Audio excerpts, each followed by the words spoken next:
I said earlier this morning that Pennsylvania, my home state, students have an average debt when they leave college of nearly $37,000. Unfortunately, we are the second highest rate in the United States. And as you, Mr. Frotman, have pointed out, it's not just the crushing burden of the debt, it is the long-term consequences. And it is, of course, consequences to our economy, whether we want to grow it or not, because those struggling with this kind of debt are hindered by predatory loan services. They wind up in short-term repayment processes. Their crippling debt keeps them from borrowing for buying houses. It keeps them from saving for retirement. All of these things ball up and become something much greater. I read with interest your letter of resignation and your testimony. And I have to tell you, and maybe I want to know your reaction, I was baffled by our earlier hearing because I didn't hear a passion for the mission.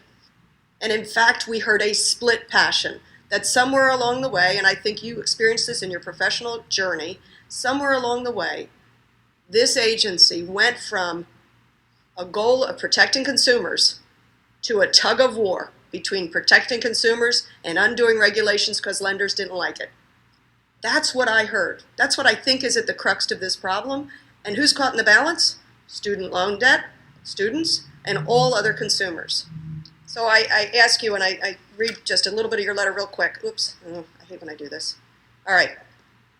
It was with great regret that I tender my resignation. This letter was to Acting Director Mulvaney. It was an honor of a lifetime to spend the past 7 years working to protect American consumers. However, after 10 months under your leadership, it has become clear that consumers no longer have a strong, independent consumer bureau on their side. And I'll skip down. Instead, you have used the Bureau to serve the wishes of the most powerful financial companies in America. Can you describe to us what you saw in the change of mission, and specifically who got caught, and what does student loan debt look like in its problematic pieces? So,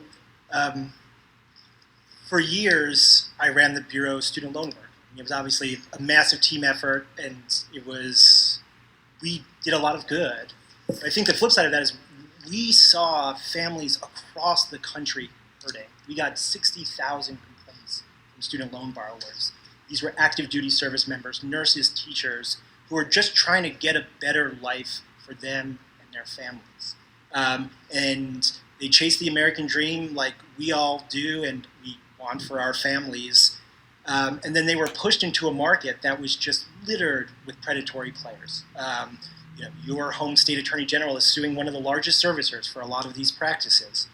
And for years, we worked with the Department of Education when they wanted to help borrowers, but never once under my tenure, under Director Cordray, under Elizabeth Warren, did we ask a permission slip to do the right thing. And if I could just try to, for months been trying to sum up kind of how to articulate this, and I think you heard it this morning in response to your questions and others, the answer to what is the Bureau going to do on student debt always came back to, we want to meet with the Department of Education. That's not why this committee created the Bureau. I really appreciate that.